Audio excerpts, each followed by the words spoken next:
Kung titignan mo yung pupuntahan, di ba parang malayo? Pero pag lilingunin mo yung pinanggagalingan, malayo ka na. Hindi mo malalaman kung hindi ka susubok. Ang buhay ay isang malaking sugal.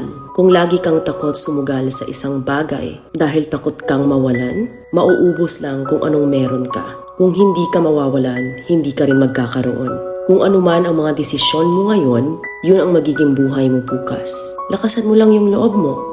Dahil ang mundong to, aapakan lang ang mga mahihina. Ibangon mo palagi ang sarili mo. Balang araw, magugulat ka na lang na ang layo na pala ng narating mo.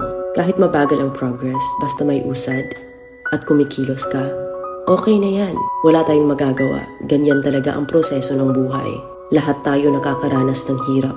Hindi natin alam kung hanggang kailan tayo dito sa mundo. Kaya mas piliin mo maging mabuting tao. Ang pinakayaman na maituturing natin sa sarili ay ang ating mga pangarap. Kapag handa kang abutin yung mga pangarap mo, hinding-hindi ka maghihirap.